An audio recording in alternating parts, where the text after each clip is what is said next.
Yo, what's up, y'all? I'm DJ Premier. You're checking out DJ Booth TV. I'm a DJ. What are you? It's crazy, really, because that's the second record we did, right? Because my friend was first. Yeah, and the Tommy Boy era, where when I met Royce was transitioning, and not only that, the first time I ever heard Royce was on Game Records through John Schechter, who's a good friend of mine, and he used to be a part of the Source.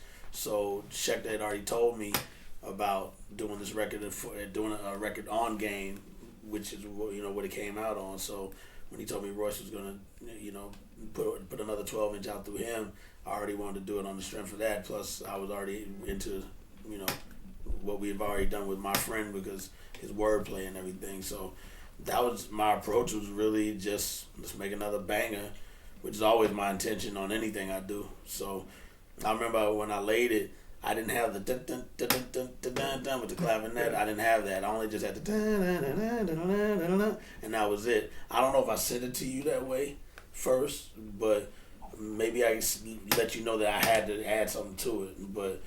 But when Adrian and I talked about this the other day at rehearsal. We hear things in our head before we make it, and then we look to get that idea put down, even if we don't literally have it down yet, we already kind of know what it's got to sound like. So that's what happened when I found the sample for Royce, and when I sent it to him, and then got the lyrics that we got. I mean, it's crazy to this day. Besides Full Clip, that is the biggest record that when I throw it on at gigs that I do, just tears it down every time, and I'm very proud of that record because. In one light, it's a very independent underground record, but on another level, it's that big in the audience that I play to, and I'm talking about, even 10,000 people when I do festivals. So they hear that tick, and they go crazy, So that's magic, and I always say this too. When Dr. Dre was on tour for the 2001, when Jay-Z was on tour for Hard Knock Life tour.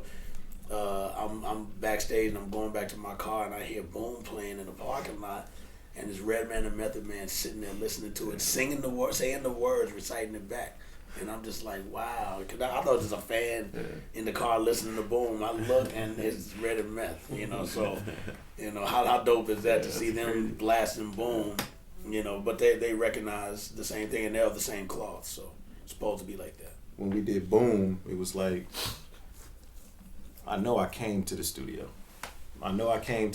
Because you did it for Capone and Noriega. Mm-hmm. See, I remember him telling me that, and I remember me having to talk him out of the beat.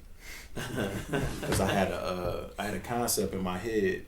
I had the whole concept in my head about how I'm gonna be this bomb and all of that. Because I actually asked you to put the ticks in it. Yep, sure did. So I felt like, damn, the stars is kind of aligned that this gap is here, and it's something we can put there. So yeah, you even told me to do it in the lyrics. Yeah, put the tick at the beginning. So I talked him out of it. I was like, yo, man, because I was like, yo, who was this for?